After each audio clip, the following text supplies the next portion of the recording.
those who have helped so much. I'll be seeing you, Tina. But thank you all for coming. This is the African and Caribbean support group. And we do help people in the community. And we started about 9 years ago and has been holding most of our program in the university and also at the In Social Club. But now at the present moment, we had, I myself had this sort of feeling that the Lord wants us to come out on the outside and say to people, we all should live in peace and unity. And, with all that is going on, and we are all a nationality together. So please let us, be good to each other and unite in the community.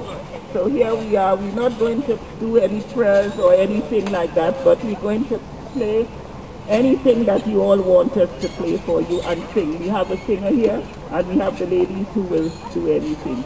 So, enjoy the short time that we will be here with you. And I'm calling on Pastor Jean here to say something to you.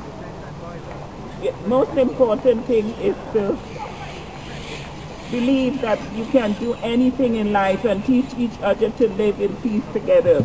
Please teach your children to love one another.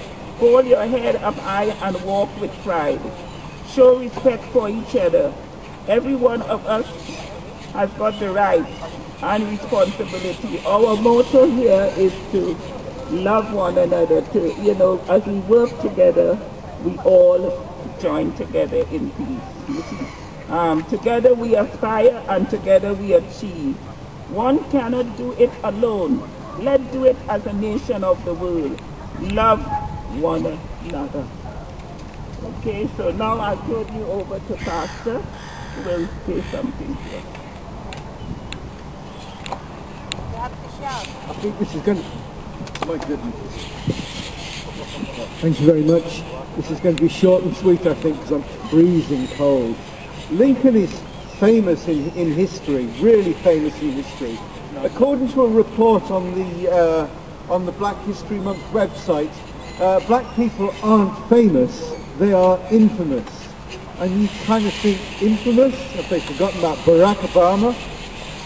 Me, I'm here to put a spiritual slant on our proceedings, and I like what a friend over here has just said, that being part of Black History Month is about being part of a people who can work together, black, white, Christian, non-Christian, people from the Philippines, people from the West Indies.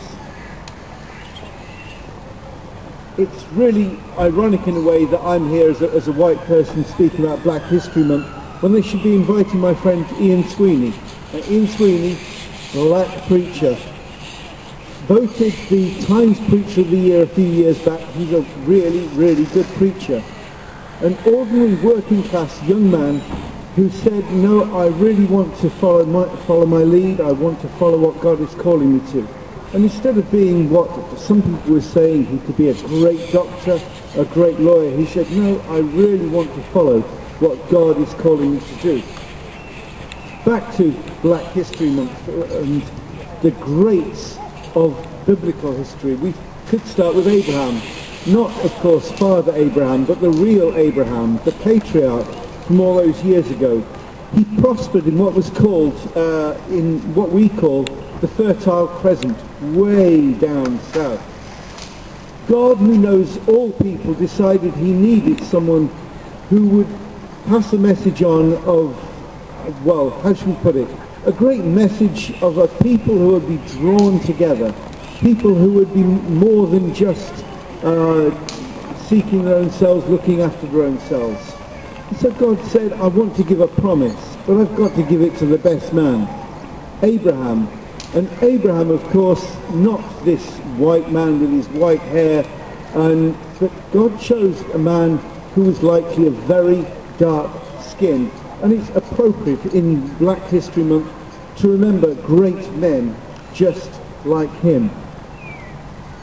The point about Abraham, though, was that he was asked to make a change. The promise was given, no ifs, no buts, no conditions. But at the same time, God turns around and says, I do want you to do something, And he was meant to make a change, move to a better land. We need to jump forward in time and we arrive in Egypt. Again, God's people, the olive-skinned variety as usual. Sadly, they haven't been warmed to, despite being the descendants of great Abraham. It takes another great man, the great man Moses, to draw those people out of slavery. Time passes. We arrive at Daniel in Babylon, you know, the guy who found himself in the lion's den. God's people shouldn't have been living in Babylon, but there they were. They should have been in the promised land, but God hadn't forgotten his long-term promise. He brings his people back, and Daniel becomes one of the acknowledged greats of Babylonian society, the third highest ruler in the kingdom. That actually means not that he's the third best, it means he's the one that gets things done. Change in his life marked his continuing ability to listen to God and pass on his word, which we should listen to today. Then we leap on to the time of Jesus, and to Jesus himself, who we of course see in all the pictures of this nice Caucasian gentleman. Actually no, he was probably dark-skinned with beautiful black hair. It was later told that God's promise to Abraham was lived out in Jesus. While Jesus himself didn't change, what he did was to be the agent of change for us. And so we move through Jesus into the time of the Holy Spirit. The apostles and the disciples, they're up there in the upper room. They prayed, they fasted, and to a degree they feared because the Jews didn't exactly like them at the time. And then the Holy Spirit descended. When the Spirit descends, you don't stay stuck to your sofa. You get up and you tell people about what's happened. And so they left that upper room, they go out into the streets, and they start speaking. I just want to read something from the Bible. Now there were staying in Jerusalem God-fearing Jews from every nation under heaven. When they heard this sound, a crowd came together in bewilderment, because each one heard them speaking in his own language. And I love that list of those people who were there. Parthians, Medes, Elamites, residents of Mesopotamia, Judea, Cappadocia, Pontus, Asia, Phrygia, Pamphylia, Egypt, and the parts of Libya near Cyrene. Visitors from Rome, both Jews and converts to Judaism. Cretans and Arab, we hear them declaring the wonders of God in our own tongues. Amazed and perplexed, they asked each other, what on earth does this mean? Well, what it means is change, and that seems to be the picture of biblical history all the way through. If you want to see change, you've got to change. And we see that through Black History Month. On the Black History Month website, it says something to the effect of, why is it that young black men don't achieve? Why is it that young black school children don't achieve their potential? I don't want to look into why that happens, but the idea is to recognize that change needs change to take place, not just in individuals, but in society. If you go to London today, you'll come past St. Paul's. You'll see a village, a small village of tents. And these people are really calling for change, not just in the bankers' minds, but in politicians' minds, and also in our own minds. In Black History Month, may we recognize the need to change as individuals, to accept black, white, to accept yellow, to accept people of all sorts of different nations all together, living under the promise of Abraham, that great man of the South. I'm supposed to be handing back to Una now.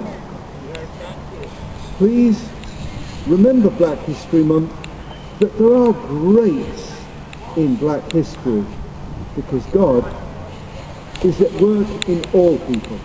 Una.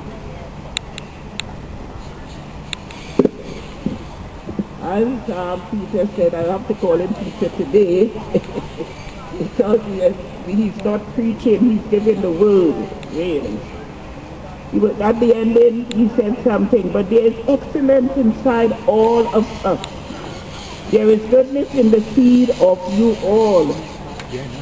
Negative thinking is not good. You can have